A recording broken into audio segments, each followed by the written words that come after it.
Jadi caranya gimana biar tetap berkembang terus? Habit kita harus disesuaikan. Kalau perilaku hidup kita ngaco, yo males lah yo, nggak bisa diatur lah yo. Nanti yang pemimpinnya mewah-mewahan terus, flexing terus kayak tadi dan lain sebagainya ya sudah, mungkin memang waktunya. Kalau bahasanya Ibnu Khaldun. Kemudian runtuhnya negara juga karena faktor sosial. Jadi kalau ini sudah banyak ya dijelaskan di mana-mana. Yang pertama apa? Gap antara kaya dan miskin yang terlalu jauh.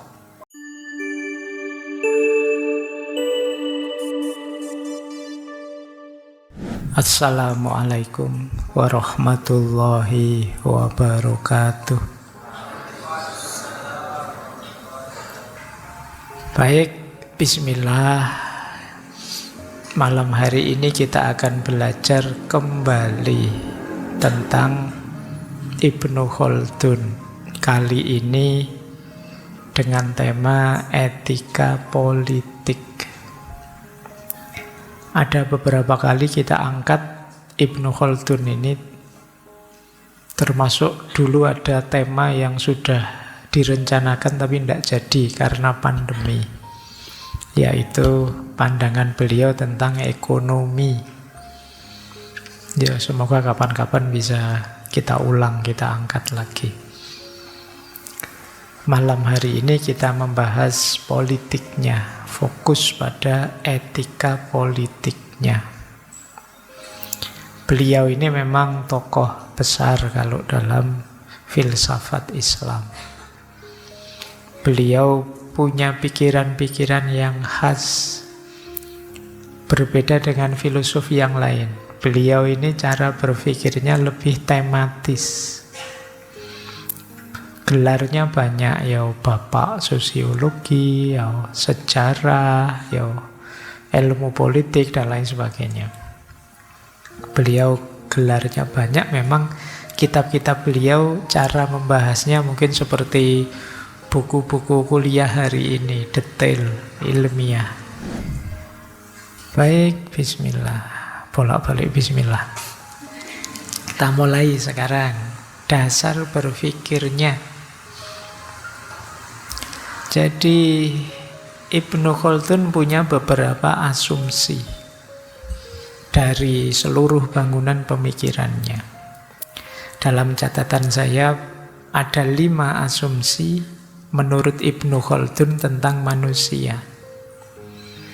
Yang pertama, manusia bagi Ibnu Khaldun adalah makhluk yang berpikir.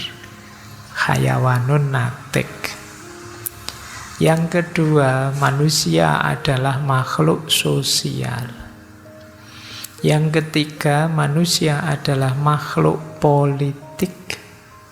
Yang keempat, manusia adalah makhluk ekonomi. Dan yang kelima, manusia adalah makhluk yang berperadaban. Inilah 5 ciri khas manusia. Berarti kalau kita ingin jadi manusia yang sejati, perhatikan fitrah-fitrah ini. Kita harus beres di 5 ranah ini. Kita harus mau dan mampu berpikir.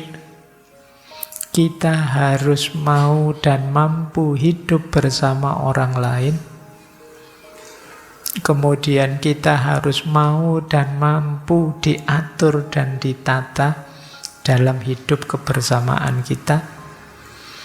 Kemudian kita juga harus mampu dan mau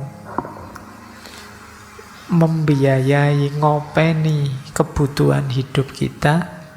Dan yang terakhir, kita harus mampu dan mau jadi orang yang beradab. Kalau kita bisa 5 ini, kita manusia yang sejati. Yang pertama berpikir. berpikir itu sudah penciri, tidak bisa dibantah. Di hampir semua filosof dibahas khas manusia sebagai makhluk yang berpikir ini. Ya, antara lain manifestasinya ya ilmu, ya filsafat, dan lain sebagainya. Yang kedua, manusia sebagai makhluk sosial. Jadi kita itu tidak bisa sendirian. Sejago apapun kita, seintrovert apapun kita. Jadi kita selalu memerlukan orang lain dalam segala aspek hidup kita. Tanpa orang lain, nanti banyak sekali kebutuhan kita yang tidak terpenuhi. Mungkin saja kita pinter mahir, tapi kan kepinteran dan kemahiran kita itu ya di satu bidang atau 1-2 bidang. Sementara hidup kita jalani memerlukan banyak bidang. Pinter filsafat tapi tidak jaminan pinter masak misalnya. Tidak jaminan pinter nanam padi, bertani misalnya. Tidak jaminan pinter berdagang. Sementara hidup kita kan butuh makanan yang dimasak. Butuh orang yang nanam padi, orang yang bertani, butuh jual beli. Sementara kita ngertinya cuma filsafat misalnya. Itu menunjukkan bahwa tidak mungkin kita hidup tanpa orang lain. Makanya orang sombong itu tidak pantas. Orang merasa hebat, merasa tinggi itu tidak cocok. Sehebat apapun kita, setinggi apapun kita masih butuh orang lain.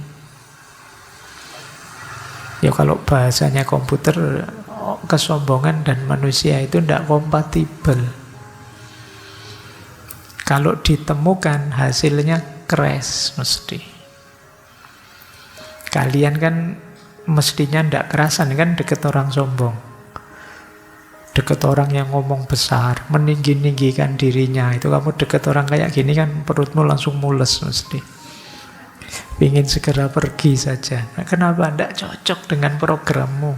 Program kita manusia yang makhluk sosial, yang butuh orang lain. Makanya kalau tidak suka orang atau mungkin ada orang 1-2 yang kita benci, wajar saja sih ada yang kita sukai dan tidak kita sukai di kalangan orang-orang sekeliling kita. Tapi jangan benci, jangan tidak suka sedalam itu. Biasa sajalah. Siapa tahu kapan-kapan kita butuh, kita perlu dia. Baik, jadi yang pertama berpikir, yang kedua sosial, yang ketiga politik. Jadi kita itu makhluk politik, maka kita harus mampu menata dan siap ditata. Makhluk politik itu berarti kita perlu tatanan. Iya sih, misalnya teman-teman yang muda ini merasa, saya tidak senang Pak diatur, saya ingin bebas. Loh, kalau semua prinsipnya seperti kalian, semua ingin bebas, boleh saja sih. Tapi seandainya saya beri kebebasan beneran sebebas-bebasnya kalian, pasti nanti akan tabrakan. Tuh. Ketika sudah tabrakan itu mesti ngaco. Makanya kita harus sadar, tidak bisa kita bebas 100%. Kalau dalam filsafat ada istilah paradoks of liberty, paradok kebebasan. Semakin kita ingin bebas, itu semakin besar potensi tabrakan, konflik dengan orang lain. Karena orang lain juga mungkin merasa bebas. Sama-sama bebas mesti nanti tabrakan. Belum kalau kebebasan itu ada lagi paradok, namanya paradok pilihan. Jangan dikira bebas itu enak. Kata Sartre, bebas itu kutukan. Semakin kita bebas, semakin kita harus bertanggung jawab. Jadi berat bebas itu. Dan tadi paradok pilihan. Kalau teman-teman saya bilang, sudahlah ya, ngajinya terserah kalian lah, pinginnya hari apa. Itu begitu saya bilang terserah kalian, itu mesti tidak jadi ngaji, tidak ketemu harinya.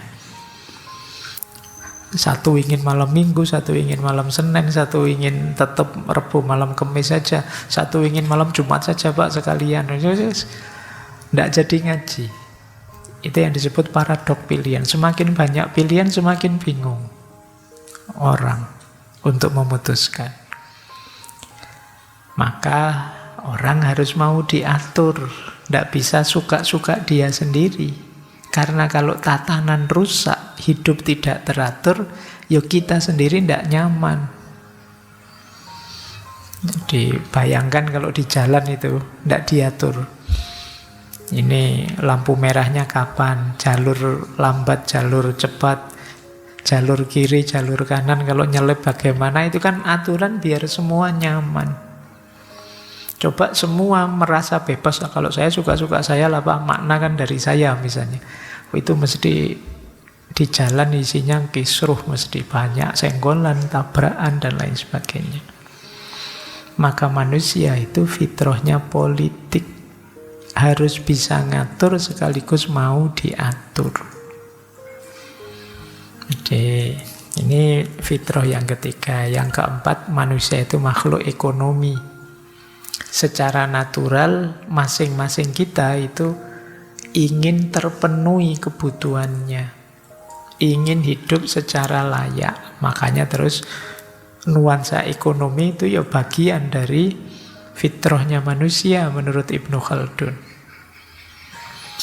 Sejak zaman dulu ya ikhtiarnya manusia itu secara umum ya memenuhi kebutuhannya. Dan yang terakhir, manusia adalah makhluk beradab. Wah, ini tidak perlu saya jelaskan, sudah diceramahkan di mana-mana bahwa cirinya manusia itu ya adabnya. Jadi etika, etiketnya, kulturnya yang dengan budaya-budaya itu nanti membentuk wajah dunia yang kita kenal sebagai peradaban. Baik, ya nanti Ibnu Khaldun punya teori panjang sendiri tentang peradaban, teori tentang badawah dan hadoroh, masyarakat desa dan masyarakat kota. Baik, jadi inilah dasar berpikirnya beliau. Makanya beliau terus masuk ke sosiologi, masuk ke sejarah, masuk ke ekonomi, masuk ke politik, dan banyak bidang humaniora, karena memang fokus beliau pada manusia dengan fitrah-fitrahnya, khususnya fitrah sosialnya. Baik, lanjut. Nah, sekarang definisinya politik. Di Muqaddimah beliau secara eksplisit menyebut politik berarti cara mengatur rumah atau kota sesuai yang seharusnya dengan berdasarkan akhlak dan hikmah untuk membawa masyarakat agar mengikuti jalan yang bisa menjamin kelestarian dan keberlangsungan mereka sebagai manusia. Ayo ya, dicari kata-kata kuncinya. Jadi yang pertama, kata-kata kuncinya adalah cara mengatur rumah atau kota.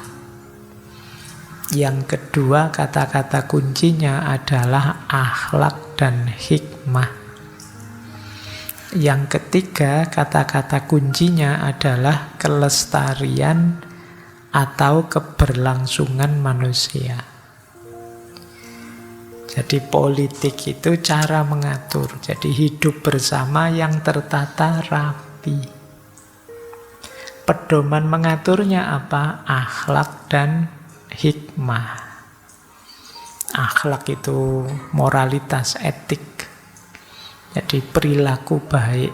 Jadi apa sih yang baik yang harus dilakukan oleh saya sebagai bagian dari anggota masyarakat. Dan hikmah. Hikmah itu pengetahuan yang cocok, yang relevan, yang sesuai, yang manfaat. Jadi menata masyarakat itu dasarnya akhlak dan hikmah. Nanti kalau akhlak dan hikmah hancur, ya masyarakat mesti hancur juga. Tujuannya apa sih Pak? Kok susah-susah diajarkan ilmunya, susah-susah diatur masyarakat itu demi keberlangsungan manusia. Kalau tidak, ya manusia ini bisa cepat punah. Keberlangsungan manusia itu karena mereka mau berpikir dan berakhlak. Jadi kalau enggak ya kita cepat punah. Wong manusia itu sebenarnya daya rusaknya kan luar biasa. Kalau dia tidak dibarengi akhlak dan hikmah, ya dunia akan kiamat sendiri tanpa menunggu kiamat yang sebenarnya. Buktinya ya sekarang banyak ancaman-ancaman paling besar pada dunia ini kan dari manusia sendiri. Jadi itulah politik. Makanya politik itu penting. Meskipun banyak orang yang hari ini ilfil dengan politik. Banyak yang trauma dengan politik. Bolehlah kita tidak cocok, tidak setuju dengan tokoh tertentu, orang tertentu, mungkin juga sistem tertentu, tapi kita tidak boleh buta politik. Kalau kita buta politik, ya kita akan dikacaukan atau jangan-jangan kita akan mengacaukan tatanan. Makanya teman-teman meskipun bukan jurusan politik, ya kalian serba sedikit harus ngerti. Apalagi zaman sekarang. Oke, jadi itulah definisinya politik. Kalau dalam Muqaddimah. Objeknya politik apa? Ya masyarakat. Ya di kitabnya Ibnu Khaldun, masyarakat dan negara. Ini dua hal yang berbeda. Kalau di filsafat Yunani kemarin, Aristoteles dan kawan-kawan itu biasanya negara dan masyarakat itu disamakan saja. Tapi di Ibnu Khaldun beda. Negara dan masyarakat itu ya bukan hal yang sama. Ada kebersamaan manusia yang tidak berjenis negara, atau kalau dalam bahasa Arab daulah. Bagi Ibnu Khaldun ya masyarakat nomaden yang pindah kemana-mana tidak menetap, itu belum bisa disebut negara. Atau kehidupan kalian mungkin kalau hari ini ya di dunia digital itu mungkin masih belum memenuhi syarat negara. Belum memenuhi syarat daulah. Syaratnya daulah itu apa? Yang pertama, peradaban. Jadi setelah menetap terus beradab. Dan yang kedua, kekuasaan. Jadi manusia itu lahir relasi kuasa, kata Ibnu Khaldun, kalau mereka sudah menetap. Kalau tidak menetap, biasanya tidak terlalu urgent melahirkan relasi-relasi kuasa. Kayak kita ini kan tidak menetap ya di masjid ini, datang terus bubar. Kan tidak perlu dicari ketuanya, tidak perlu dicari sopo yang ngurusi. Kita tidak perlu bikin undang-undang ngaji filsafat, kan tidak perlu itu. Kita tidak establish di sini, kita tidak paten di sini, kita datang dan pergi. Maka masyarakat nomaden itu situasinya seperti itu. Belum bisa disebut daulah. Tapi kalau sudah menetap, manusia itu di satu tempat misalnya baru mulai menata, mendistribusi kekuasaan. Siapa yang ngurusi ini? Siapa yang ngatur itu? Siapa nanti yang bagian ngaban-ngabani kita, memperingatkan kita? Siapa yang bagian mengeksekusinya? Siapa? Di situ mulai muncul relasi kuasa. Ya kayak kita malam hari ini, kalau tiba-tiba pintunya nutup semua, dalam waktu sekian tahun kita akan bareng-bareng di sini terus. Misalnya, tidak tahu nanti makannya apa. Pokoknya tahunan di sini, kita kan terus mungkin tidak lama, mungkin besok atau lusa kita mulai membahas. Ayo pemimpinnya di sini siapa nanti yang kita, terus kita ngangkat pemimpinnya. Yang bagian pegang uang siapa, terus kita ngangkat bendahara. Yang bagian nyatet, nulis-nulis siapa, kita pasti akan begitu. Ketika sudah mukim, ketika sudah tinggal di satu tempat. Bahkan dalam lingkup sangat kecil pun juga begitu kan. Misalnya kalian menikah terus berdua sama istri, itu kan mulai mengatur relasi kuasa di situ. Baik, jadi objeknya politik itu masyarakat dan negara atau daulah. Cirinya negara, ya bisa disebut negara kalau ada kekuasaan di situ dan peradaban. Dengan syarat sudah mukim atau menetap. Baik, jadi kita pelan-pelan belajarnya. Nah, kekuasaan menurut Ibnu Khaldun itu nanti bisa dibaca di Muqaddimah ya. Ini saya tidak bisa panjang lebar karena harus segera masuk ke etika politik.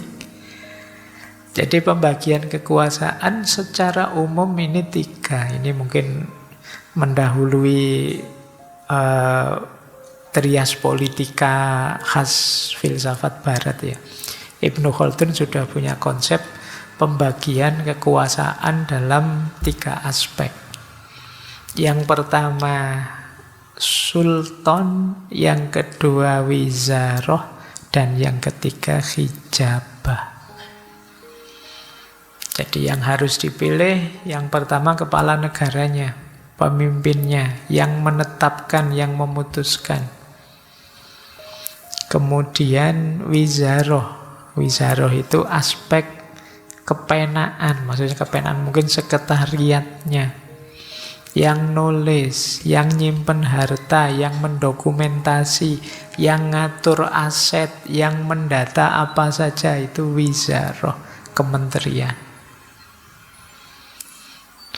Ada lagi hijabah.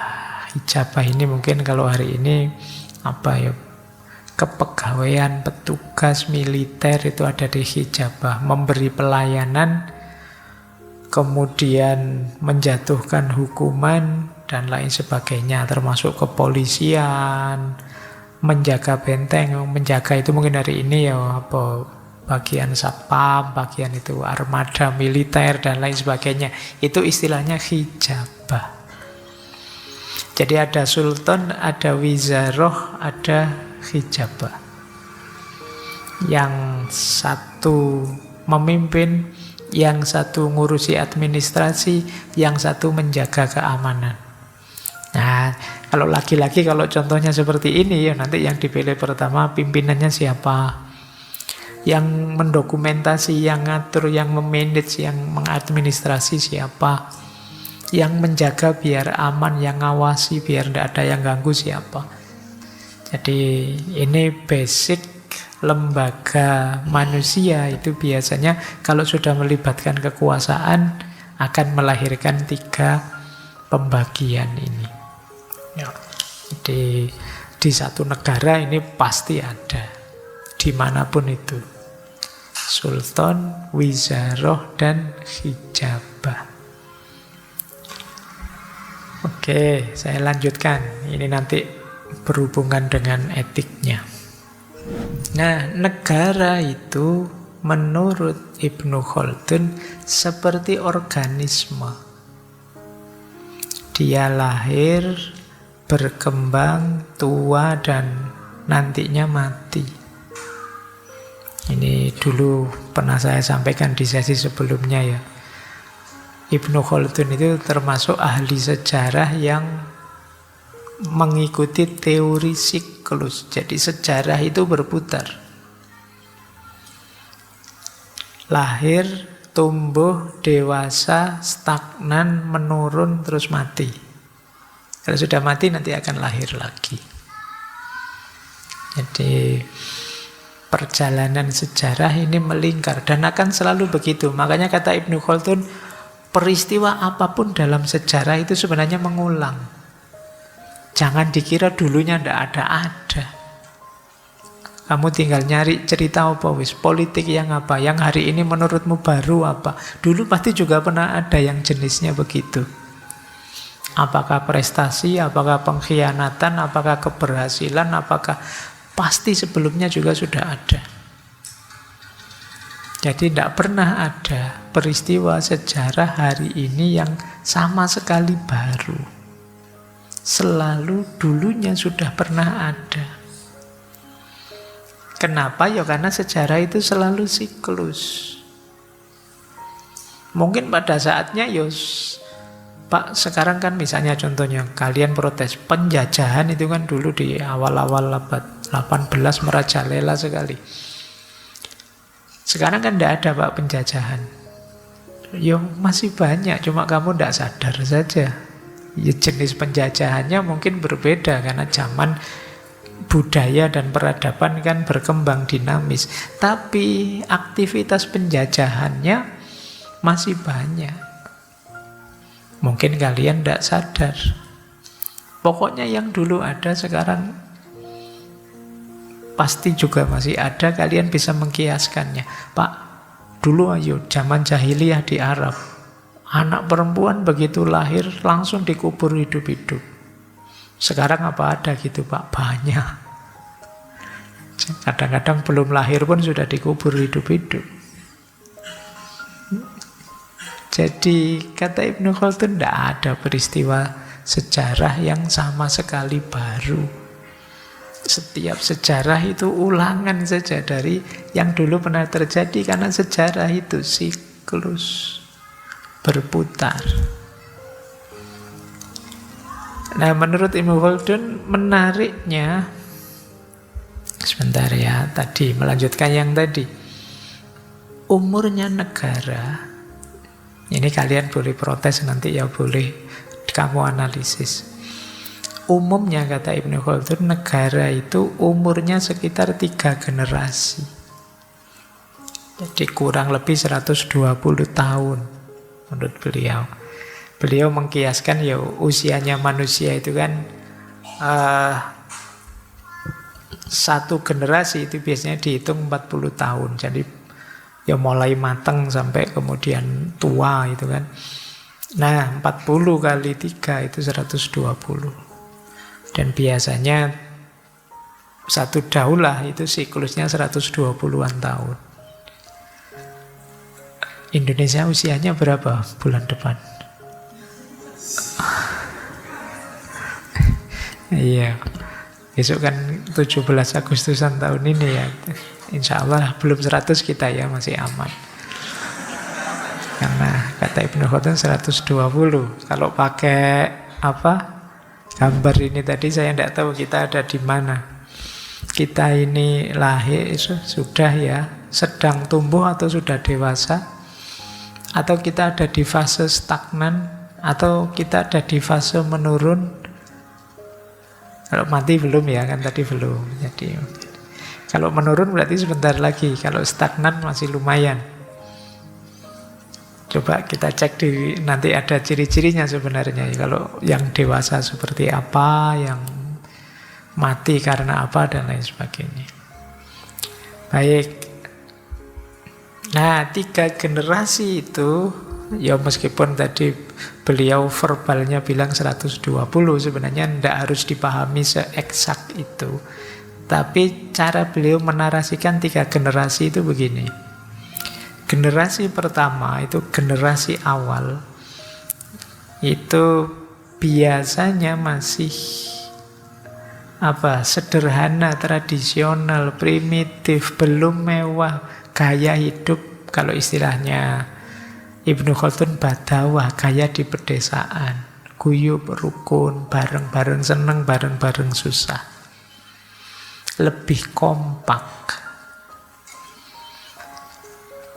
Tapi terus ini generasi pertama. Begitu generasi kedua, biasanya itu sudah mulai maju, negaranya berdiri, mulai muncul rebutan-rebutan kekuasaan. Nanti dimulai kedua. Jadi dari badawah, masyarakat desa, menuju hadoroh. Nah, ketika sudah di masyarakat kota, lama-lama terus karena rebutan kekuasaan, ya lama-lama merosot terus hancur. Masyarakatnya yang tadinya sukses, tadinya hidup senang, bermewah-mewahan, akhirnya merosot terus hancur. Jadi siklusnya ini sih sebenarnya. Awalnya masih berjuang, kemudian sudah menang berdiri, dan yang ketiga susut dan pada akhirnya hancur. Itu yang dimaksud 3 generasi. Baik, jadi inilah asumsi-asumsi Ibnu Khaldun tentang pertumbuhan satu negara. Dasarnya apa sih tegaknya negara itu? Ibnu Khaldun punya tesis yang luar biasa, banyak sekali dibahas orang, yaitu asobiyah. Jadi asobiyah itu kadang orang menerjemahkannya fanatisme. Tapi kalau di Ibnu Khaldun tidak sama persis seperti itu. Kalau di Ibnu Khaldun asobiyah itu lebih dimaknai sebagai, kalau bahasa kampusnya itu, kohesi sosial. Jadi kerekatan sosial. Sekompak apa kita, sedekat apa kita, seakrab apa kita, itulah asobiyah. Jadi berbeda ya, nanti ada hadis-hadis yang isinya mencela asobiyah, tapi ini yang dicela itu fanatisme suku, fanatisme kelompok, yang dari situ orang terus mau bohong, mau melakukan tindakan negatif demi kelompoknya. Ini namanya asobiyah. Tapi asobiyah yang di Ibnu Khaldun ini maknanya lebih tadi ya, kohesi sosial atau kedekatan sosial. Tegaknya negara ini, kata Ibnu Khaldun, tergantung kedekatan kita, kebersamaan kita, kelekatan kita. Tergantung rasa senasib kita. Itulah asobiyah. Semakin kekompakan ini luntur, semakin kebersamaan ini luntur, semakin lemah satu negara. Jadi asobiyah itu solidaritas sosial, kebersamaan di antara kita. Ini adalah faktor paling penting untuk ketahanan satu negara. Kalau kita merasa, Pak, hari ini kok rasanya tambah banyak masalah, kita tambah pecah-pecah ya Pak. Setiap kali ada isu muncul aliran baru, muncul sektor baru, muncul kelompok baru. Terus jadi banyak sekali serang kelompok-kelompok. Sebenarnya tidak masalah sih, beda pandangan, beda aspirasi, asal masih tetap kita merasa senasib bahwa kita satu bangsa, kita saling peduli dan masih kompak, masih kuat. Tapi kalau sudah merasa sendiri-sendiri, apalagi saling mendengki, saling membenci, apalagi kamu harus hancur, yang menang harus saya, lebih jelek lagi, kamu harus hancur, saya ikut hancur juga enggak apa-apa, asal kamu hancur. Ada juga yang begitu. Bubar kita. Jadi asobiyah jadi kunci. Asobiyah itu bisa karena keturunan, kekerabatan, persekutuan, kesetiaan, sumpah setia, meskipun bukan saudara, saya akan komitmen berjuang bersamamu. Atau penggabungan semuanya. Atau bahkan kata Ibnu Khaldun zaman dulu masih ada, yaitu dasarnya perbudakan. Ini kita harus rukun, kita harus kompak. Kuncinya di situ, kata Ibnu Khaldun. Makanya beliau bilang asobiyah menggerakkan manusia untuk mempertahankan dan melindungi tempat tinggalnya. Asobiyah juga merupakan latar belakang setiap aktivitas manusia, seperti pembangunan otoritas kerajaan atau propaganda untuk satu tujuan tertentu. Tak satu pun dari semua itu dapat dicapai tanpa perjuangan. Sebab manusia punya dorongan alamiah untuk mempertahankan diri dan untuk bertarung. Orang tidak bisa meninggalkan asobiyah. Jadi asobiah inilah kekuatan di satu negara. Tidak mungkin kita menjalankan kebersamaan hidup maju bersama-sama tanpa ada daya perekat. Ya kalau kita ada di Indonesia, daya perekatnya ya kita sama-sama Indonesia. Kalau dasar agama ya kita sama-sama Muslim. Kalau dasarnya kekerabatan, misalnya suku, ya kita sama-sama Jawa. Ini yang disebut asobia. Semakin kuat asobia, semakin kuat kebersamaan. Nah, sayangnya sejarah itu siklus tadi. Manusia itu secara natural nanti awalnya kuat asobiahnya, tapi lama-lama mesti susut. Kebersamaan kita hari ini mungkin agak kalah dibandingkan kebersamaan simbah-simbah kita dulu misalnya. Ketika negeri ini baru didirikan. Ketika punya musuh bersama misalnya. Jadi asobiah itu tambah lama tambah surut. Jangan dikira tambah kuat. Kata Ibnu Khaldun ya karena sejarah itu circle. Tambah lama tambah susut. Ada polanya. Jadi pola regresi, pola mundurnya asobia. Beliau punya teori 5 fase pertumbuhan negara yang berhubungan dengan semakin menurunnya asobia. Coba kita cek ya pelan-pelan. Jadi yang pertama, biasanya ketika fase pendirian perjuangan, kekuatan asobia sangat kuat. Ini fase pertama ini, sangat kompak ini. Tapi kemudian sukses. Sukses itu kan terus mengangkat pemimpin yang berkuasa. Biasanya karena sudah menang ada pemimpin yang punya kekuasaan ini ingin melanggengkan kekuasaannya. Jadi saya harus berkuasa terus, entah dengan jalan bagaimana. Itu biasanya begitu kata Ibnu Khaldun. Dia mulai membatasi rakyatnya, mulai membatasi kekuasaan. Rakyat ditekan agar patuh, jangan bantah. Kamu tidak tahu apa-apa, saya yang mimpin, kamu harus patuh pada saya. Karena pemimpinnya mulai begini, rakyatnya terus jadi turun loyalitasnya. Asobiahnya pun tambah turun. Jadi mulai menurun. Tadinya di fase nomor 1 itu kuat, di fase nomor 2 agak turun, agak lemah karena mulai berpola yang punya kekuasaan. Terus pada akhirnya diawalilah fase ketiga. Fase ketiga ini fase santai. Biasanya ini yang dibaca oleh Ibnu Khaldun zaman itu ya, zaman dinasti, zaman kerajaan. Yang punya kekuasaan ini kan dilanjutkan oleh anak-anaknya. Anak-anaknya ini tinggal melanjutkan bapaknya dan dia santai. Fase menikmati. Jadi menikmati hasil perjuangan nenek moyangnya.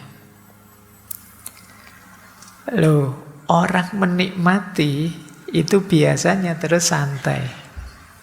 Fase kesantaian inilah terus orang jadi lebih egois, yang dipikir dirinya sendiri masing-masing. Asobiahnya tambah lemah, tambah tidak kompak. Fase ini terus masuk ke fase yang lebih parah. Tidak sekedar fase santai, tapi fase malas. Nah, biasanya orang kalau terlalu santai kan malas terus. Disuruh inovasi malas, disuruh ini malas. Akhirnya apa? Asobiahnya tambah lemah, tambah lemah. Ketika warga negara males, pemimpinnya males, yang terjadi apa? Kekayaan negara terus habis dipakai untuk membiayai operasional negara.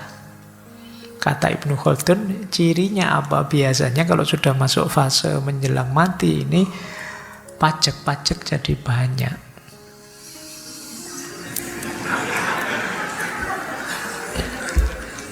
Ya, ini saya tidak bohong, kamu boleh baca bukunya Ibnu Khaldun. Jadi, kenapa negara butuh biaya besar? Karena situasinya tidak produktif, sementara operasional negara perlu biaya besar. Asobiah tambah lemah, orang sudah tambah males lagi, disuruh berpartisipasi, disuruh berkomitmen. Dan pada akhirnya ya mati sudah negaranya. Dan kamu tidak usah khawatir, negara mati itu berarti tamat Pak. Nah, nanti akan lahir kembali selama manusianya masih ada dan menetap. Tidak mungkin orang itu terus tidak mengangkat pemimpin, pasti akan mengangkat pemimpin. Kenapa? Fitrah politiknya. Jadi ya memang sudah waktunya begitu. Jadi kalian tidak harus terlalu gelisah mengalami siklus ini. Kemarin bulan lalu di Ronggowarsito kan begitu. Jangan-jangan ini zaman edan Pak, ya tidak apa-apa. Kalau sedang zaman edan berarti sebentar lagi zaman makmur. Jadi karena memang modelnya siklus, tidak mungkin edan terus-terusan. Ya kalau bisa fase edannya dipercepatlah biar segera ketemu makmurnya. Itu kalau pakai logikanya Ronggowarsito. Nah, jadi inilah hubungannya pertumbuhan satu negara dengan asobiah. Jadi dengan kohesi sosial, dengan komitmen solidaritas sosial. Semakin negara maju, masyarakat semakin egois. Semakin makmur, manusia itu tambah individualis. Kenapa? Dia khawatir kehilangan kenikmatan, kenyamanannya. Jadi makanya dia sensitif kalau disinggung, diminta, atau disuruh berkomitmen dan lain sebagainya. Kenapa? Khawatir kehilangan kenyamanannya. Ketika semua orang egois, ya berarti solidaritasnya tambah lemah. Dan itu ciri-ciri lemahnya negara. Tidak ada orang yang mau turun berpartisipasi membantu sesamanya karena sudah enak. Khawatir kehilangan kenyamanan hidupnya. Itulah yang membuat terus tambah egois dan solidaritas tambah tipis. Ketika solidaritas makin tipis, ya negara semakin terancam pada saatnya. Baik, kita lanjutkan ya.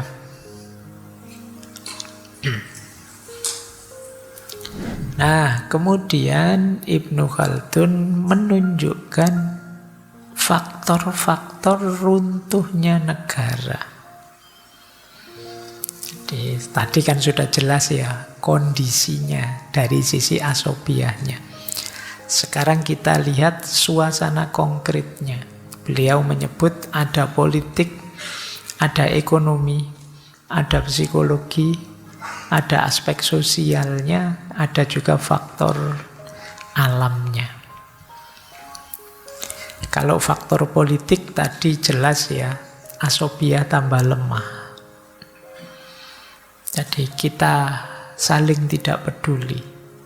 Kita mengejar kesenangan kita sendiri, diri kita sendiri, atau paling jauh ya kelompok kita, partai kita.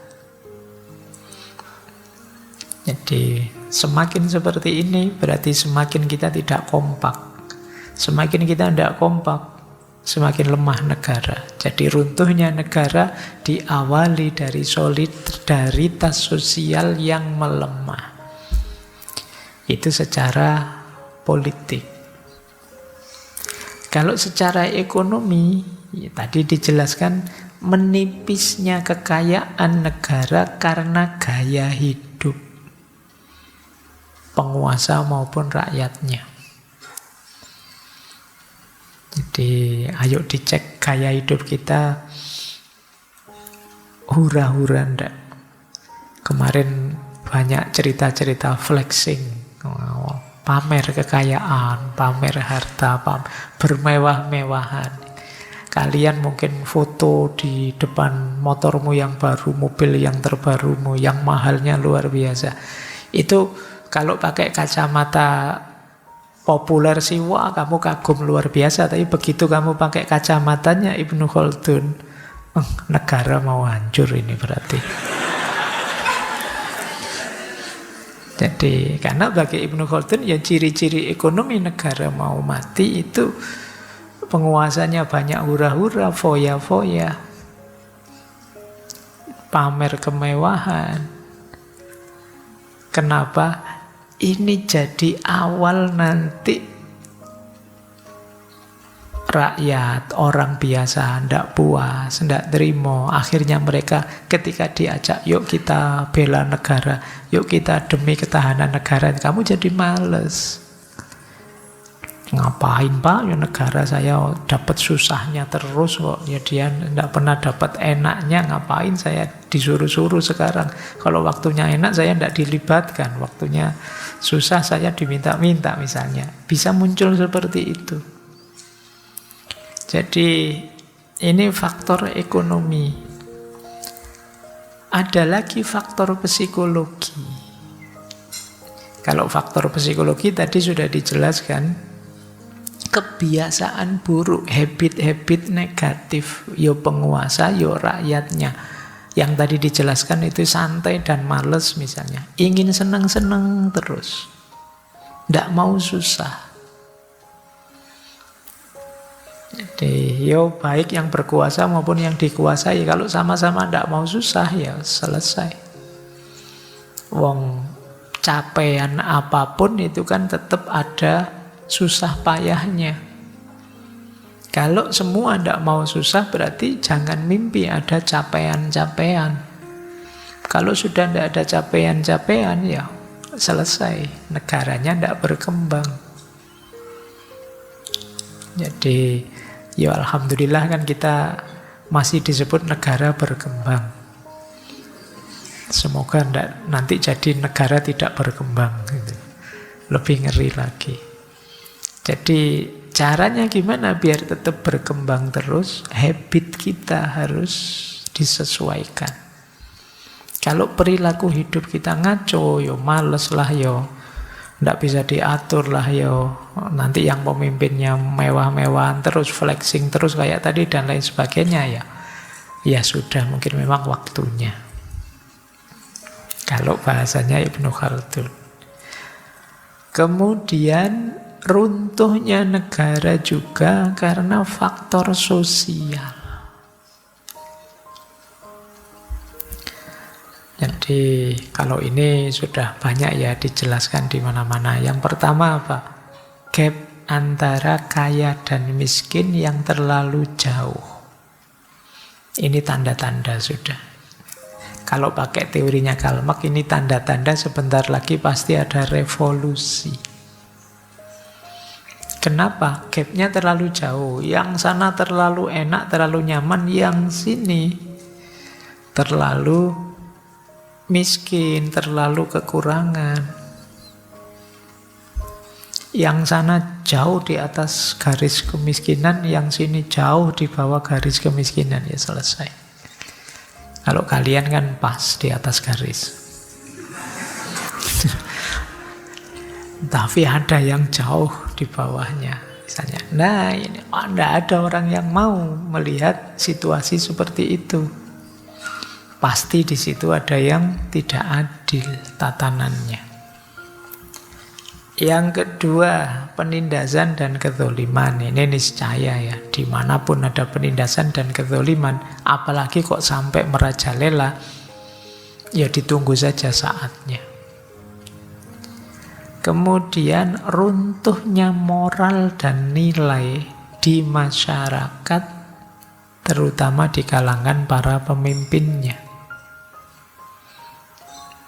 Sampai di titik ini kita sadar ternyata ya di antara kunci tegaknya negara adalah moralitas, akhlak, etika. Jadi tanpa dukungan etik yang baik, sulit kita menegakkan satu negara. Tanpa moral, Pak, kita tidak pakai moral-moralan, Pak, kita profesional saja misalnya. Profesional tanpa moral bubar. Jadi kenapa? Karena moral ini jadi wadahnya. Sudah sering sekali saya jelaskan, moral itu kan menata perilaku, menata karakter, watak kita. Dialah yang jadi wadah dari tindakan dan perbuatan kita. Sepinter apapun kalian, tanpa didukung moralitas yang memadai, ya kepinteranmu itu mungkin hanya akan lebih banyak membawa kesulitan dan kekacauan. Jadi tetap moralmu harus dibangun. Saya pinter saja, Pak, tidak pakai moral-moralan. Ya nanti pintermu itu buahnya bisa minteri orang, bisa mencelakakan orang, bahkan bisa juga mencelakakan dirimu. Orang sering bilang, yang penting kan kebenaran. Ya, tapi kebenaran harus diselimuti oleh kebaikan. Berapa banyak kebenaran yang salah kostum, salah media, bukan media kebaikan yang dipakai, padahal dia kebenaran, hasilnya kebalikannya. Kalian menasehati temanmu misalnya, itu kan yang kamu nasihatkan isinya kebenaran, tapi kamu menasehatinya dengan tanpa moral. Mungkin pagi-pagi dia baru bangun tidur, kamu bawa air, kamu siram, kamu ayo sholat subuh jam 7 kok belum bangun misalnya. Itu kan kurang beradab cara membangunkannya. Goyangnya airnya sak timbo besar misalnya sampai. Itu dia mungkin menerima bahwa saya salah, subuhnya kesiangan, tapi caramu tidak begitu, bisa tawuran itu. Itu gunanya moral. Manusia itu punya kecenderungan pada kebenaran. Sehingga kadang-kadang kalau kita diingatkan orang, ditegur orang dengan cara tidak baik dan benar, kita tidak berkenan. Meskipun mungkin isi tegurannya itu benar. Kamu misalnya apalah, salah apa gitu, terus sama temenmu diingatkan, ditambahi kalimat dasar kamu itu gitu, bla bla bla bla, itu kan kamu terus lupa dengan kesalahanmu yang kamu ingat-ingat makiannya temanmu. Itulah gunanya apa-apa itu harus dilandasi akhlak dan moral.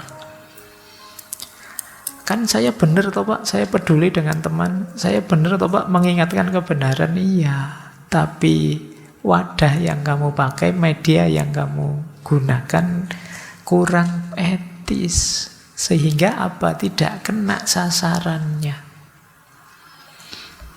Disitulah pentingnya moral. Kemudian negara juga runtuh secara sosial ketika tertutup. Tidak mau dinasehati, tidak mau berubah, tidak bisa menerima masukan. Ketika tidak mau berubah dan tidak bisa menerima masukan, berarti kan mandek. Kalau mandek ya sudah selesai ceritanya, tidak berkembang lagi satu negara, tinggal menunggu kejatuhannya. Yang terakhir faktor alam. Keruntuhan satu negara bisa saja karena faktor alam, tapi ini sesuatu yang sulit kita hindarkan, kita antisipasi bisa. Ya memang seperti di Indonesia ini itu kan banyak variabel-variabel yang sulit kita mengendalikannya. Kalau dalam sejarah di Nusantara ini banyak sekali peristiwa-peristiwa alam yang menentukan perkembangan. Ada kerajaan yang sampai pindah karena gunung meletus. Ada pertempuran yang dibantu oleh banjir bandang. Ada macam-macam itu kita. Jadi bencana alam juga bisa jadi variabel yang meruntuhkan satu negara. Tapi ini kan di luar kontrol kita. Tapi 4 yang di atas itu dalam kontrol kita. Kata para filosof Stoik, yang lebih penting yang bisa kita kontrol. Yang tidak bisa kita kontrol, kita antisipasi saja semampu kita. Baik, makanya kata Ibnu Khaldun, sepanjang sejarah banyak negara yang menderita kekalahan fisik. Tapi hal tersebut tidak menandai akhir satu negara. Namun ketika satu bangsa menjadi korban kekalahan psikologis, maka hal itu menandai berakhirnya sebuah bangsa. Jepang misalnya dulu dibom atom Hiroshima Nagasaki, hancur secara fisik, tapi mentalnya masih hidup dan masih kuat. Sekarang bisa berlomba, bisa luar biasa. Jadi kadang-kadang secara fisik kita itu memang kelihatan kurang berdaya, lemah, tapi asal mental kita kuat, psikis kita masih waras, kita pasti masih bisa survive. Tapi sebaliknya seperti tadi, negaranya kaya raya sih, negaranya surplus macam-macam sih, tapi begitu mental psikisnya rusak, sampai terus isinya musuhan semua, saling membenci, tidak bisa kompak, itu kan mental, akan hancur negara itu. Jadi ternyata kuncinya ada pada karakter manusianya. Jadi kalian harus benar-benar ngecek ini. Kalau karakter rusak, negara akan rusak. Baik, kalau negara rusak dan kalah, akhirnya kata Ibnu Khaldun jadinya seperti ini. Beliau menjelaskan beberapa perilaku bangsa yang kalah. Istilah beliau maghlub. Bangsa kalah itu cirinya apa? Meniru-niru kebiasaan atau kebudayaan bangsa yang menang, yang menaklukkan mereka. Makanya tadi saya bilang hari ini mungkin masih banyak penjajahan, tapi kita tidak sadar. Coba kita cek yang menjajah kita apa dan siapa. Kalau pakai konsep ini berarti yang kita tiru, yang kita selalu tergila-gila untuk meniru mereka, apakah fisik, pakaian, mazhab pikiran, adat, kebiasaan, dan lain sebagainya. Jadi kalau kita hidup kita sehari-hari inginnya hanya niru sana, niru ini, niru itu, sebenarnya kita bangsa yang kalah. Kita hanya bangsa follower dan subscriber. Kita bukan konten kreator. Kita hanya ikut. Kita tiap hari tugas kita hanya jempoli. Itu ciri-ciri kita kalah sebenarnya. Jadi ciri pertama itu. Kemudian kata Ibnu Khaldun, jiwa bangsa yang kalah itu biasanya cenderung memandang bangsa yang lain yang menaklukkan mereka itu lebih sempurna, lebih hebat secara alamiah. Kebalikannya berarti bangsa kalah itu menganggap bangsanya sendiri itu rendah, lemah. Tidak mungkin hebat. Sekarang kita sering membaca narasi-narasi pesimisme tentang bangsanya sendiri. Jadi saya belakangan pernah membaca, ada orang misalnya begini, enggak, dulu kita besar sekali loh, Majapahit itu luas sekali. Enggak percaya Pak, itu hanya dongeng, hanya cerita. Buktinya mana? Jadi enggak terima kalau diceritakan kebesaran bangsa dan nenek moyangnya. Dia akan cari argumen yang pesimistik, yang negatif bahwa kita itu lemah. Ya memang sejarah itu ya enggak kepastian 100%. Jadi besar mungkin saja, kecil juga mungkin saja, tapi bangsa yang kalah itu lebih milih narasi-narasi yang kecil. Narasi-narasi yang meremehkan dirinya sendiri. Itu menunjukkan kita kalah dan tidak percaya diri. Kita itu apa Pak? Nah itu sudah. Indonesia itu, dasar bangsa Konoha misalnya, dasar. Nah sekarang kemarin begitu.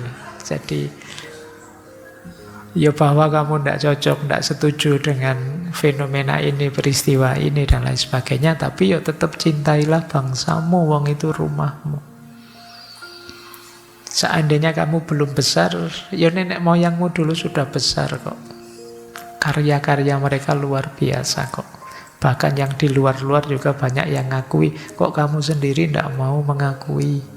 Kok kamu malah merasa kecil?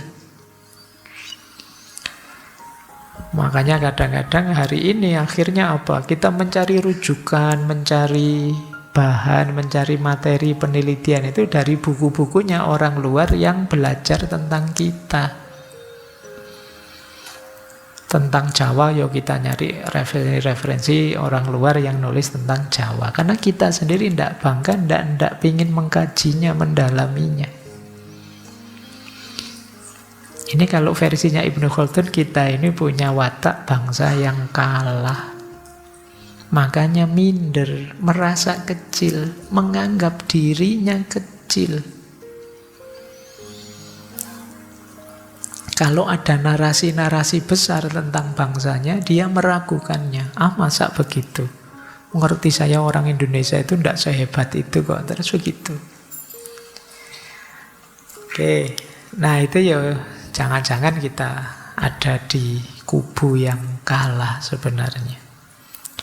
Kata Ibnu Khaldun, level penjajahan atau pendudukan itu ada dua sih memang. Yang pertama level fisik, dijajah, dihisap, ya seperti dulu kita ratusan tahun dijajah. Yang kedua level mental. Jadi di sini kita kalah sudah secara mental, kita inferior, merasa kecil sekali, merasa tidak berguna, merasa tidak ada arti, tidak ada nilainya apa-apa di hadapan bangsa-bangsa yang lain. Mungkin di hadapan Barat, mungkin di hadapan Arab, mungkin di hadapan negara-negara yang lain kita merasa tidak ada apa-apanya, merasa kecil, tidak punya kebanggaan sama sekali. Nah ini jangan-jangan mental kita mental kalah. Ya seandainya kita belum bangsa yang besar, yang luar biasa, ya paling tidak mental kita harusnya mental yang positif, mental pemenang, bukan mental kalah. Kalau mentalnya saja sudah kalah, ya sulit.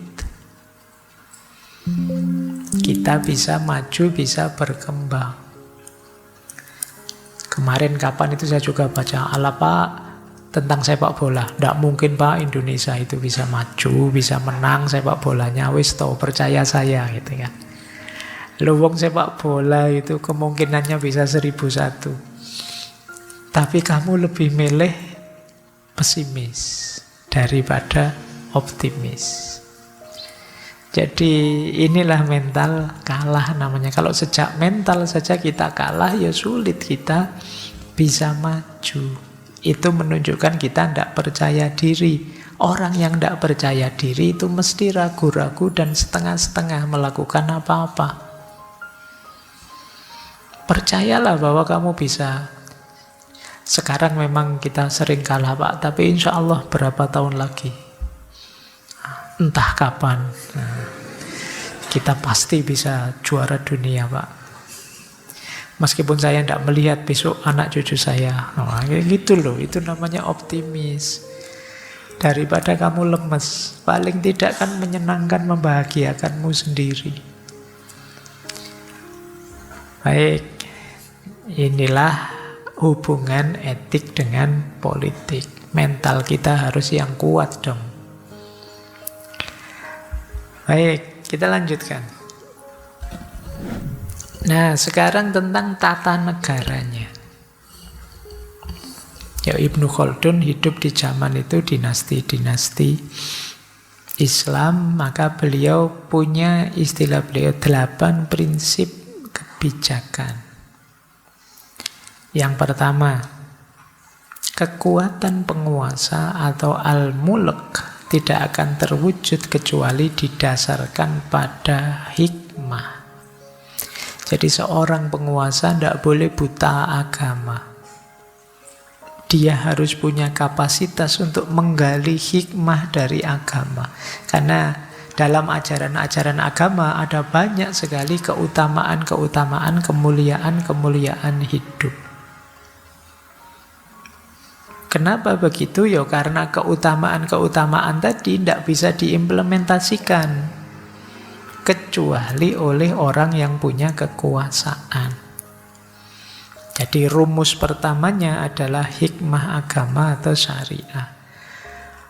Rumus kedua, penguasa tidak dapat memperoleh kekuatan kecuali melalui rakyat atau ar-rijal. Jadi sebenarnya sedahsyat apapun pemimpin, kalau tanpa dukungan yang dipimpin, ya dia tidak akan sukses. Yang ketiga, tapi rakyat tadi, yang dipimpin tadi, tidak bisa mendukung dengan baik, kecuali mereka makmur, kekayaan, mal. Lah kalau miskin ya gimana caranya? Kalau mereka lemah gimana caranya mendukung negara? Lanjut ya. Kecuali mereka kaya. Kekayaan tidak dapat diperoleh kecuali melalui imaroh. Imaroh itu sistem pembangunan yang tertib, tertata. Imaroh atau pembangunan tidak dapat dicapai kecuali melalui keadilan. Jadi ingat-ingat ya, pemimpin perlu rakyat. Cuma rakyat ini perlu kuat. Untuk rakyat bisa kuat, makmur, perlu penataan pembangunan yang bagus. Penataan pembangunan yang bagus itu tidak mungkin berhasil kecuali dilakukan dengan adil. Adil inilah yang disebut sebagai mizan. Dialah yang jadi kriteria pengukur. Jadi berarti pemimpin, ini tadi kan tugasnya pemimpin. Pemimpin itu akan diukur dari keadilannya. Keadilan saat apa? Saat pembangunan, saat imaroh. Kalau adil imaroh tadi, maka akan menghasilkan kemakmuran. Kalau makmur, rakyat akan kuat. Kalau rakyat kuat, dukungan pada pemimpin juga akan kuat. Inilah rumus-rumusnya kebijakan.